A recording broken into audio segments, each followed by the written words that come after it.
action is rewarded. Just take one small step. If you're not ready to, it's like, oh, I can't divorce my husband. I can't, or my relationship. I can't leave. I can't. Then I would just encourage your listeners to say, well, what can you do? Welcome to the Midlife Reinvention Podcast, a podcast helping women in career and life transitions achieve clarity on their next steps so they can transform uncertainty into an energizing next chapter.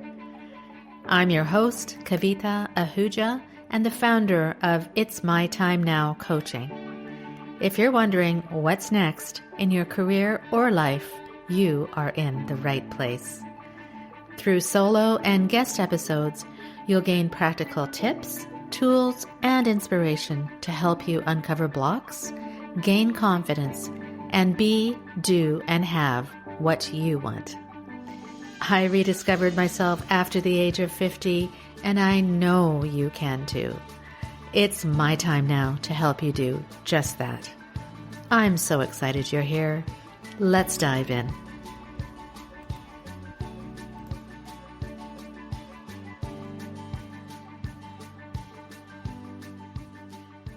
Welcome, my friend, to another episode of the Midlife Reinvention Podcast, and welcome to March. I look upon this month as a wonderful reason to celebrate women, especially as we celebrate International Women's Day. In the coming episodes, I will be sharing examples of resilience and grace and reinvention from women across the globe. I also had the privilege of traveling to Thailand recently, and I'm really excited to share my learnings from that trip in an upcoming episode. Suffice it to say, I dug deep into what is most important to me, and I hope you do too, as it really forms the basis of everything you do in your life. Today's topic is a difficult one for many as we discuss abusive marriages, trauma, and how to actually not only survive, but thrive as a result. Linda Magoon, my guest today, emerged from a toxic marriage in her mid-50s and embarked on a transformative journey. Learn how she reconnected with her love for hiking and how she's fueled that love in her reinvention when she climbed all 48 of New Hampshire's 4,000-foot peaks. In this episode, you'll discover Number 1, the power of taking small steps towards change, even in the face of paralyzing fear and uncertainty. Number 2, how you can find a path to healing and recovery through pursuing your passions. And number 3, the importance of self-care, reframing our thoughts, and finding the courage to start over, no matter your age. If you're looking for some inspiration on how to survive and thrive after a toxic relationship, especially in midlife, then this episode is for you. And don't forget to stay till the end with our key takeaways and a gift on how you can release negative energy blocks which may be stopping you from moving forward. Welcome, everyone, to this week's episode of the Midlife Reinvention Podcast, a podcast for women in transition in their careers and life. I'm very pleased to have on the show today, Linda Magoon. Linda is an author, environmentalist, and outdoor enthusiast. She reconnected with her love of hiking after ending a difficult marriage. Shortly thereafter, at the age of 55, she set out to climb all of 48 of New Hampshire's 4,000-foot peaks. By climbing each challenging summit, Linda found the internal strength needed to overcome the paralyzing uncertainty surrounding the worst period of her life. Her book, Live Free and Hike, is a candid and humorous story of a woman's transition from a place of grief and shame to one of healing, resilience, and grace, one mountain summit at a time. So thank you so much, Linda, for being on the show today. How are you doing? I'm doing excellent. Thank you for having me, Kavita. It's an honor to be here. And I just love your website and your coaching and what you do. Oh, thank you. That's very kind of you. I appreciate it. And I appreciate your time for being on the show and sharing your story. It's always One of the reasons I started this podcast is to learn from each other's stories. And we do that every week. And I'm excited to get into your story and how the things that you've gone through in your life. So on that note, Linda, I mentioned it a little bit in the introduction, but if you could please share with our audience. I mentioned you had a fairly toxic marriage and what ensued after. So if you could share what happened and as much as you'd like to share, and as well, how was that kind of a catalyst for your transformation? Sure. So I think this will be the geriatric episode because I'm a little bit older than probably you or the rest of your listeners. But I just want to emphasize that it's never too late to start over or to reinvent yourself. But to learn more about how I am here now, I'm just going to take a step back and just explain a little bit what my marriage was like for many years. Mm-hmm. And in the bio, it says that it's toxic. Some would call it abusive. When I was married, I just didn't use the term abusive because my husband was never physical with me in terms of physical violence. He didn't throw things at me. He didn't punch me. He didn't kick me. And for many years, I didn't think that I was a victim of abuse. What he was very jealous, very insecure, very controlling, and would be prone to anger, and I wouldn't know what I would have done to set him off. So I describe it as walking on eggshells, and that's what I did for almost 25 years. Wow. I didn't tell anybody about this, not a soul. I just sort of worked my way around it. People asked me later, well, why didn't you leave? And the answer to that, I think, is very complex. And it's different for each person. But the reason why I didn't leave was because I thought getting a divorce would be considered a failure in my parents' eyes. I took wedding vows in a church, and it was till death do you part. Yes. And I remember my grandmother saying, you made your bed, now you lie in it. And so I did not want to leave. I considered it takes the average woman in a domestic violence situation about 7 times before she finally leaves for good.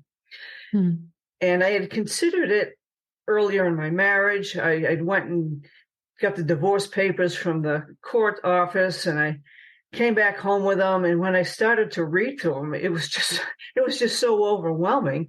It was just easier to stay sometimes. Sometimes it's just easier to go along and get along than it is to try to do something different. And making a huge change is scary.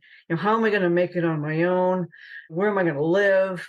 How is this going to work financially? How am I going to start over? So a lot of those things kept me paralyzed.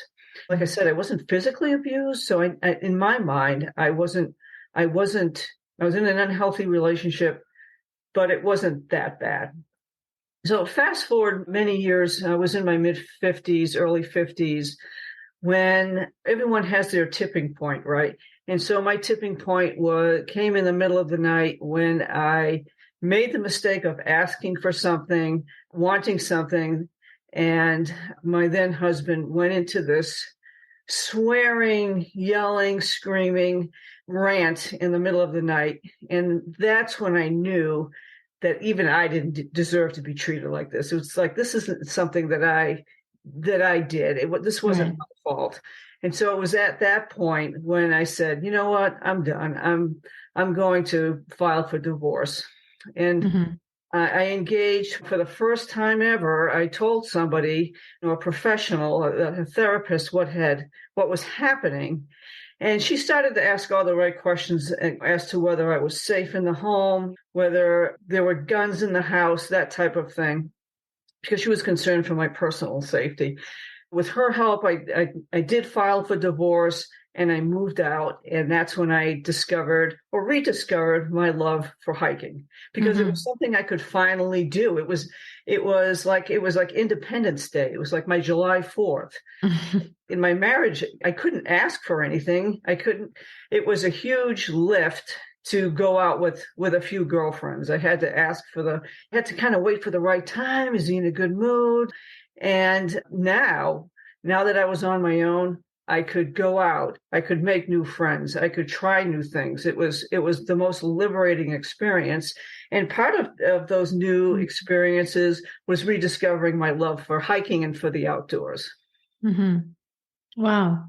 Thanks for sharing that. Yeah, firstly, I'm sorry you went through this in your life, and it takes a lot of courage to share what you just shared. And when you were talking about how you were walking on eggshells and you didn't tell anyone, and I imagine that someone listening who might be in that same situation would hear you and say that it actually was not your fault. And the fact that you were able to finally realize that it was not your fault, that takes a lot of courage. So that's wonderful that you're able to do that. And thank goodness you sought the help, right? When you did. Right. So, yeah.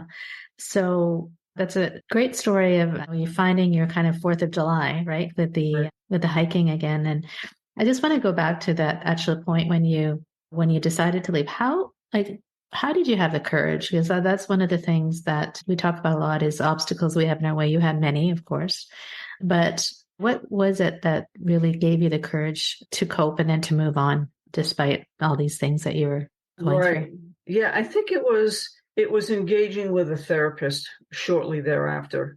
Mm-hmm. And once I told her that I wanted to file for divorce, I'm sure you teach this in your coaching classes, is that all it takes is that one small step, right? Mm-hmm. I didn't have it figured out. I didn't know where I was going to live. I didn't know how I was going to tell him. I didn't know who I was going to have for an attorney. Mm-hmm. But once I took that teeny tiny small step and made that decision, then it was like a snowball rolling downhill. It just one thing just kept happening. It did take a couple of interviews before I found the right attorney that understood my situation, because not all do. Mm-hmm. One attorney looked at me like I had 3 heads when I was telling her my story, and that's not somebody you want to retain. Find the right person to represent you and represent your needs. Mm-hmm. Yeah, and had none of this figured out, but I'm not sure if I found the courage or overcame the fear, right? Mm-hmm. You don't overcome fear and then take action. Mm-hmm. By taking action, we overcome fear. Mm-hmm. And so it was just, like I said, I didn't have it figured out. I just knew I had had enough, and started looking at some various websites that I could relate to, that had to do with women who had been abused. Mm-hmm. And looking for some online support.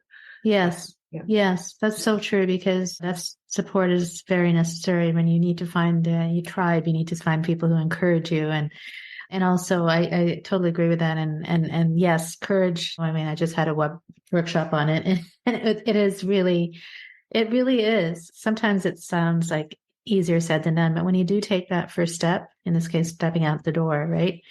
That fuels something inside of you, and you say, oh, well, I did this. I can do this. I took one little step, so I can take another, and then and you're right. You don't have to have it all figured out. Right. No, and eventually I found a place to live. I filed for divorce, and I just did it. Mm-hmm. Yeah. I think at the time I didn't know that it was important to figure out the what. I didn't have to figure out the how. Those pieces would fall into place. Mm-hmm.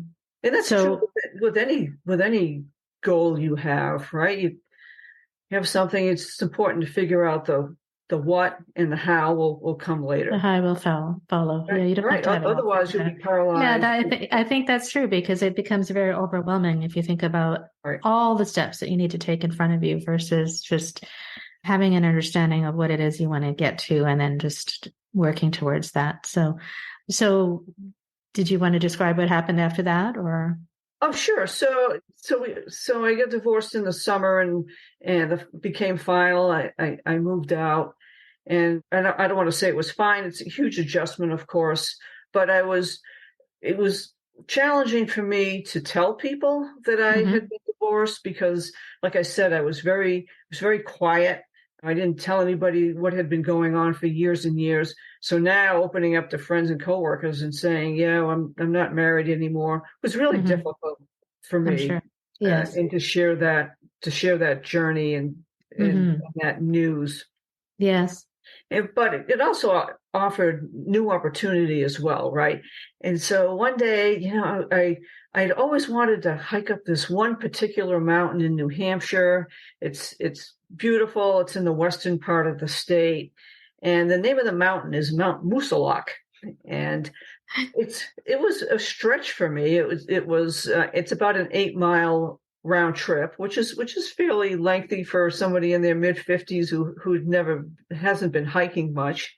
Mm-hmm. But I didn't have any reason not to now. I didn't have anybody that would get angry if I told them what to do, or that I Mm-hmm. wanted to do this, or sometimes he would give me the silent treatment and just not talk to me for 2 or 3 days. And Mm-hmm. Mm-hmm. that was his way of, I don't know if it was manipulation or what you call it, but I didn't have to put up with that anymore.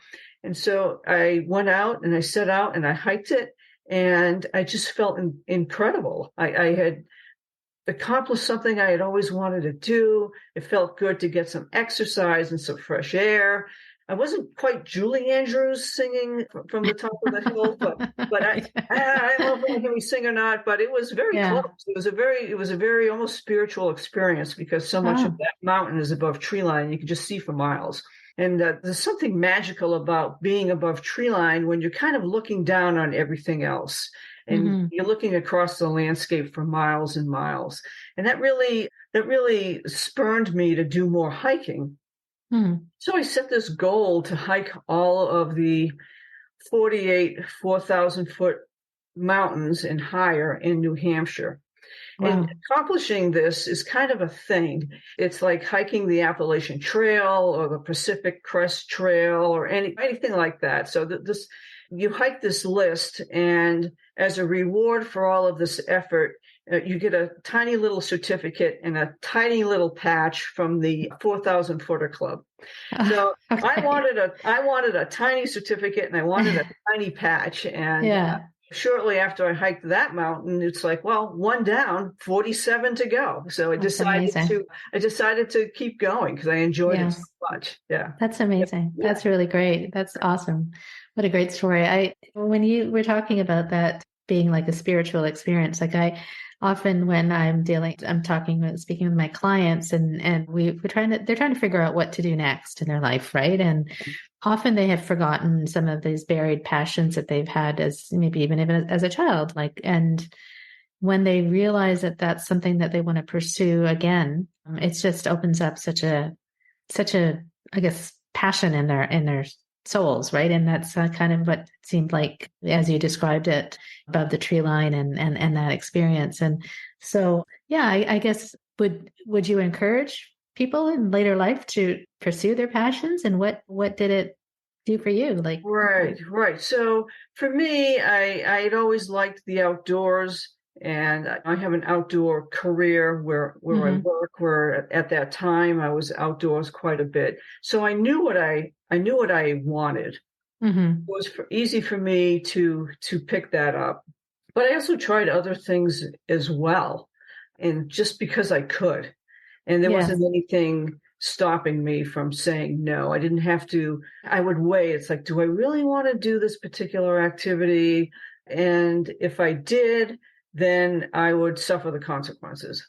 And more often than not, I didn't. And next thing you know, 25 years goes by.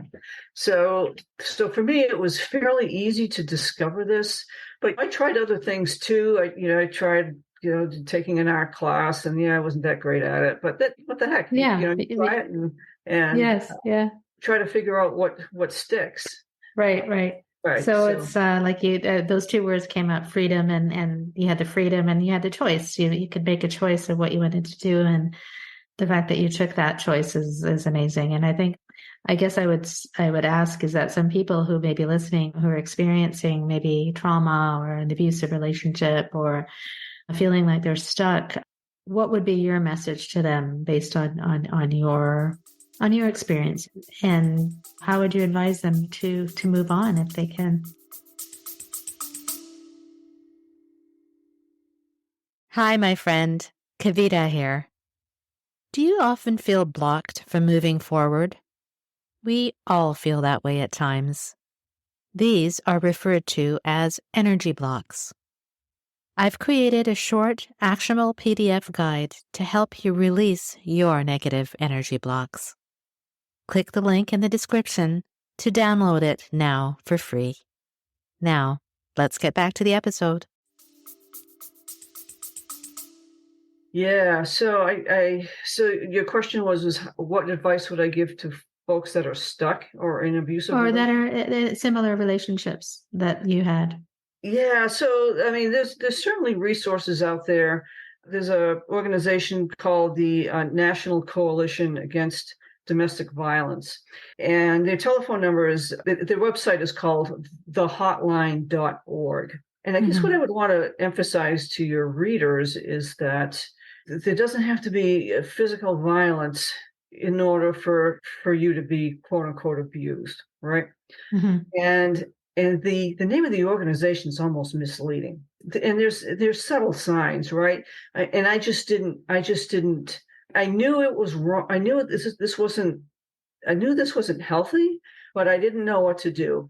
So when we first got married, one of the first things they do is they start to control who you see and don't see. They start to isolate you from your friends and family. Oh, you're seeing your family again. Oh, you're seeing your friends again. And that isolation is just one of the first steps to power and control. And then maybe later on, I had no idea he was so jealous and insecure until after we were married. I didn't dare strike up a conversation with a strange man in the store or anywhere else, or else he'd either get really angry or he wouldn't talk to me. So I quickly learned what I could not do.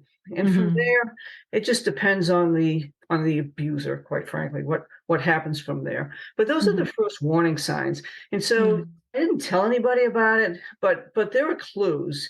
And one of the clues was that I could never stay after work, not for anything, not to have a drink with the coworkers or stay after for a meeting. I mean, I had to be home. And sometimes I wondered whether or not he would check the mileage on my car. Things like that. If they're checking the mileage on your car, they're checking your phone, they're checking your email. That's no good. It's not healthy. It's paranoia almost, right? Yeah. It's like it's the lack of trust. Lack of trust. And one time when I was early in the marriage, when I was confrontational, I just came right out with it and said, "You don't trust me." And he was former law enforcement, and he said, "I don't trust anyone." It's like, who says that? Yeah. Not good. It's like, okay. So that's how those were some of the signs. Yes. And like I said, it doesn't have to be physical. It doesn't have to hit you. Party doesn't have to hit you. But if they're controlling, you can do better. Yes. Yeah. Well, those are some great tips, and thanks for sharing. And I think also that it's wonderful that you were able to talk about your life story and write this book. So do you want to describe the book a little bit and what was, tell us a little bit about what your intent was for writing the book? And Sure. So my original intent was to write this book, and it was going to be this humorous story of how this old lady in her mid-50s takes up hiking with not a lot of high summit experience. And in the early chapters, I kind of fumble and bumble my way through one peak after another. I dress like Elmer Fudd and just go up and down the trail, not really knowing what I'm doing. But each mountain, you learn a little bit more, and then you grow a little bit more. And then maybe after about half a dozen peaks or so, my life took a total pivot when I enrolled in a workshop, probably very similar to something that you offer through a life coach in New Hampshire. And it was called Be the Best You Workshop. And so for the first time ever, I learned that it was okay to want, and that it was okay to have things and have goals, and the universe would provide. It was, you didn't have to figure Uh-huh. out how, you just had to figure out the what. Mm-hmm. And that is the first time that I had ever heard of this. I had never heard of writing a vision statement or creating a vision board or Mm-hmm. writing affirmations. This was all for me, who couldn't even ask my husband to take the dog out without getting a vulgar swearing tirade. This was just jaw-dropping a revelation, like "Wah," like a light from the universe. It was just like, it was almost, I just couldn't believe that this stuff existed. And it all started when I was wrapping up some holiday ornaments in newspaper, and I just caught the press release. So it was, to me, it was a total life-changing workshop. And it was also the very first time that I had told somebody or anybody about my goal or my dream to hike all of these 48 peaks. So on the first day of class, our life coach had us write down our dream on a piece of paper, and we had to tape it to the bulletin board at the front of the class where we got to see ours and everyone else's. So talk about vulnerability, right? Wow, yeah. Yeah. So, You stated, you better do yeah. it. Yeah. So that was life changing, because I communicated it for the first time, but I think even more importantly, it was now on paper and it Mm-hmm. was in writing. And so I don't know how much emphasis you put on putting things down on paper, or putting them where you can see them. But for me personally, that just has like magical powers. It doesn't matter if you're climbing 48 peaks or you want to vacuum your house or go for a walk. If you write it down, it Mm-hmm. just, for me, it just seems to happen. Mm-hmm.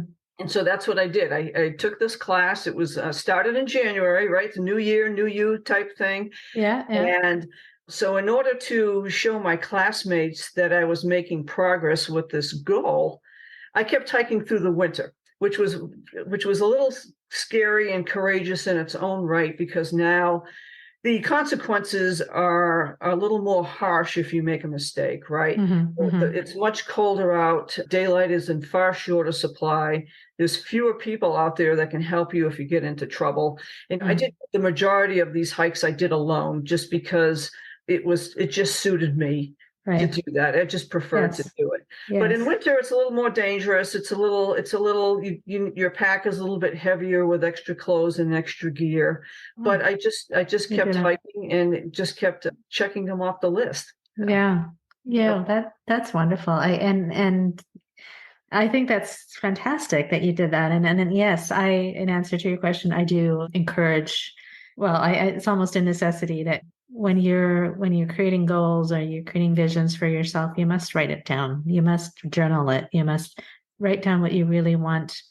Think about it, but just also let it not be free flowing almost. It's just like journal what you envision. And I have a thing also called the inner mentor. So that's you 20 years from now. It's, we have outer mentors that we look up Yeah. to, but what about having yourself 20 Right. or 30 years from now as a Right. mentor?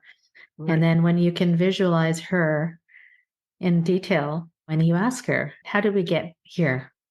And that really motivates you to move forward. So I guess these are the coaching tricks that we use Oh, there you go. There you go. yeah, Yeah, that's a great idea. yeah. Right. So that's Or I heard that if you want something, you should feel like, what is it like to feel like you already have it? What what does I that would feel have. like in your Yeah. body? Whether it's a new car or a new Yes. house, Yeah. you can smell the inside of the new car and Yes, visualize what the exactly. color is, and Yes. how does it feel when you already have it? So Yeah. yeah, Just yeah, just get into the emotions and not just the visual. It's like you said, the smell and the taste. Like how does it feel, and what does it bring up for you, and can you bring that feeling into today? So that's really much about present moment awareness. But we're getting into the Yeah, we're getting the woo-woo stuff. Yeah. But it works. So that's great. So that kind of led you onto your writing the book, which is fantastic. So I know that we talked last time a little bit when we first met about the goals and how important that is. But also, what about self-care and self-love? If you want to maybe speak to that a bit about, because for so many years you didn't have that ability to be yourself, or you needed permission, had to ask permission all the time. Now you have this ability, like as I said, it's my program, it's my time now. So it was your time now to do what you wanted to do. So maybe you can talk to a little bit about that, about self-care, self-love, what that means for you.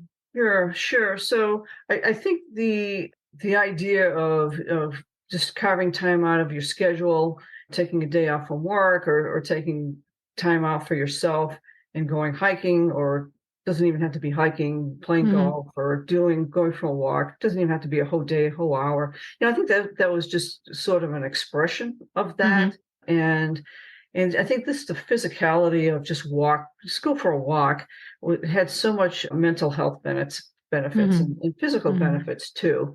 And I think when you go out and get a little bit of exercise, it doesn't have to be an entire day. I think it just helps so much with a good night's sleep.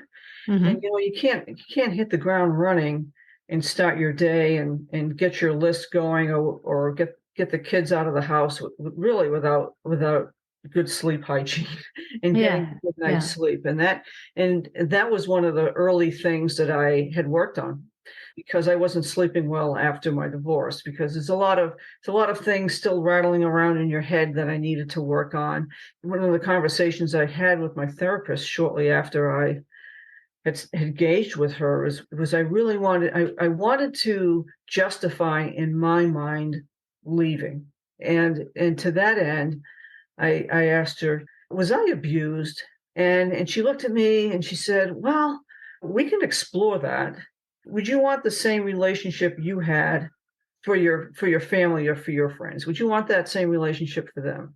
And that was all I needed. And never really explored that, because obviously I didn't want that. Yes. So to get back to your question about self-care, I think it started with sleeping well. It starts with eating well, staying away from the drive-through and eating processed foods and things like that. That's self-care. Getting exercise, getting a good night's sleep, taking time out for yourself. Whether you like to journal or meditate or do yoga, or I was into, and it still am, is I just like to do coloring sometimes. I just like just that's great. Anything that keeps the monkey chatter out of your head. Yes. Yeah. That's great. Yeah. That's great. And also, I think it releases a lot of positive energy, right? When we do these things, that's what it's all about, is having that positive energy, so that fuels you forward, right? So that's really great. So did you end up hiking all the peaks, or are you still? Oh, okay. No, I believe it or not, I finished. It took about almost 3.5-4 years to do it. Wow, amazing. But there's no statute of limitations. You take as long as you need. So that must have been quite the community that you like. Is there a community of people that do this? There is. I mean, I think now that there are so many Facebook groups you could join, and if you didn't want to hike alone, and there's meetup groups, Facebook groups. There's a lot of resources out there that can get you started. But I finished it with my niece and her husband. They are serious backpackers. And we did the last 4 mountains on one backpacking trip, so we could hit them all at once. Congratulations. That's amazing. It was great to have them with me and celebrate that with them. And my sister and my brother-in-law were waiting for me when we came out of the woods with a bottle of champagne, and it was beautiful. Wonderful. Yeah. So I guess the next question would be, then what's next for you? Like, what are you? Do you have another Do you have some other peaks to climb, or is there something different that you're looking at? Or Yeah, thanks. So there's my knees aren't quite the same as they were back in my mid-50s. I do some 4,000 footers with friends and family that are working on their list, and I'll go along and help them out. So I'm kind of doing it again, but I'm not being very strategic or deliberate about it. If the Mhm. opportunity comes up, I'll happily go and keep them company, but I prefer to stick to some local mountains and to some smaller trails. There's some other places nearby that I'd like to explore rather than go back up to the White Mhm. Mountains. So Mhm. yeah. I'm still hiking. I'm still active. I still love it. Oh, wonderful. That's fun. Yeah. That's such a great story. So I guess I just end off by maybe asking kind of how has your life experience really transformed you, and any last comments you would make on the fact that you went through this abusive relationship and you came out of it, and what is, I guess it's a lessons learned, or what would be the main lesson or the main message you'd want to impart? Yeah, so I think the one of the main lessons is it took me a long time to figure out that it was in my best interest to leave. So I would encourage your listeners that it's never too late to start over. I started over in my mid-50s, and I've never regretted it and never looked back. Action is rewarded. Just take one small step. If you're not ready to, it's like, oh, I can't divorce my husband. I can't, or my relationship. I can't leave. I can't. Then I would just encourage your listeners to say, well, what can you do? Hmm. Well, maybe you can just talk to an attorney. Maybe you can talk to a counselor. Maybe you can engage with a therapist or with a life coach like yourself, Hmm. and just think about, just kind of reframe it as to what can you do Which today? can you do? Yeah. Yes. Well, what small thing can you do? And Yes. that kind of resets your thinking. Instead of can't, well, what can Yeah, you focus on? exactly. It's the positive aspects of it. And that's so true because we're limited by our own Right. thoughts, Right. right? Right. So if we open up our minds to what we can do versus restricting ourselves to what we can't do, then really these obstacles, although they may seem huge and in front of you, as you said, go chipping away at it one step at a time, and then you'll see the light coming up in front of you. Yeah, Right. absolutely. And it's amazing how once that thinking is reframed, the pieces will fall into place when they need to be. Yeah, So, absolutely. yeah. Well, what's wonderful. I really appreciate you sharing your amazing story and the fact that you said you're an old woman, but you're not. So like at 55, you're not old at all. So I love that. It's never too late to start over. So I can't wait to see what's ahead for you. And is there maybe another book in your future? Or I think so. I think so. I yeah, think I'd like something a little bit humor. There's some humor in this too. The title is called "Live Free and Hike: Finding Grace on 48 Summits," and the "Live yes, Free and Hike" is a nod to the New Hampshire state motto, which is "Live free or die." And okay, so there's a lot of that thing going on in New Hampshire. So it's, yeah. So it was "Live Free and Hike: Finding Grace nice. on 48 Summits." And the grace is how I was able to cope with my husband's behavior, which turned very dark and very criminal in the middle of the book. Yeah. Yes, Mm. yes. Well, yeah, thanks for sharing that. And we will have the links for the book and on the show notes so people can read further about that, because I know there were some things that happened afterwards which were very shocking as well. So, Yeah, I don't think I'll we have let, time to go into it today, but yeah, yeah, yeah, yeah. yeah. So Yeah, we that can, wasn't the end of the story by far. Yeah, yes. yeah. Well, I mean, if you'd like to, you can share it. But if we have a few minutes, or did you want to Oh, just have sure, people read? sure, Yeah. sure. Yeah, sure. So I don't want to be coy about it. So I'll just be upfront. Less than a year after my divorce, and I think I've been hiking for about the same amount of time, and I couldn't have been in a better place. I was on top of the world. I was never happier. And then one day I woke up and he was on the news, and he had been arrested for child molestation. And so for the next 3 years, I Oh, I dealt with three trials, multiple victims, And that's a whole nother process, a whole nother talk about coping and self-care and self-compassion. Needing to heal. Was, Yes. that was by far the worst thing that I had ever been through. And I don't consider myself a victim, because you certainly had victims that were far more traumatized than I was.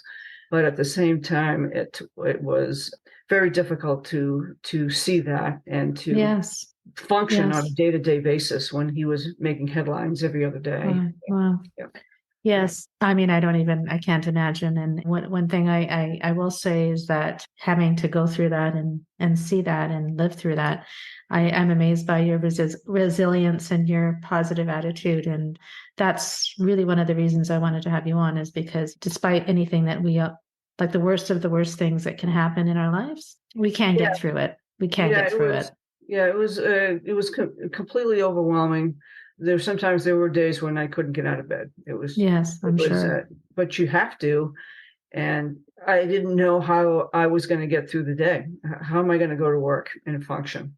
Mm-hmm. So what I ended up doing is exactly what I was talking about. It's like, well, okay, let's get out of bed. And let's take one step. Yeah, exactly. And I would take my day hour by hour. Yeah. And it was difficult. I didn't know who at work knew. It was difficult telling my family, my friends. It was embarrassing. I was ashamed. I never was really angry. I was just tremendously sad. Yeah. Because, you can be angry and bitter and resentful, but it's just draining and it doesn't serve you. No. It just doesn't. You just, So or you can turn it into you can turn it into lessons for others, which you have done, right? And you can help others, right, through whatever they may be going through. So I applaud you for that. And again, I'm sorry you went through that. And it's good to see that you're doing what you're doing, and you're doing what you want to do, and you literally and physically and figuratively climb those mountains. So right. So congratulations for that. Yes. Well, thank you so much. Well, thanks for sharing that. I know it couldn't have been easy, but thanks for sharing that. And we will have all the link to your book, and I encourage listeners to read it. And thank you again, Linda. It was a pleasure having you on. Well, thank you for having me. It was a pleasure being here, and I just enjoy listening to the other guests on your podcast. Oh, thanks so much. All right. Take care. Take care. I trust you enjoyed this both shocking and inspiring episode with Linda Magoon, and it offered you some insights on how to move on past a traumatic relationship. Here are her key takeaways. Number 1, you don't overcome fear and then take action. By taking action, we overcome fear. Number 2, you don't always have to figure out the how. It's important to figure out the what, and the how will come later. The how will follow. Otherwise, you'll be paralyzed. Number 3, there doesn't have to be physical violence in order for you to be abused. And there's these subtle signs to watch for. Number 4, it's never too late to start over, even in your mid-50s. Action is rewarded. The biggest message I'd like you to take from this episode is this. If you feel you can't possibly move on, literally and physically climb those mountains by taking one step at a time. If you think you can't, just ask yourself, what can you do? Thank you for listening, and remember, if you want to understand what may be blocking you from moving forward, click the link below to download a free guide to release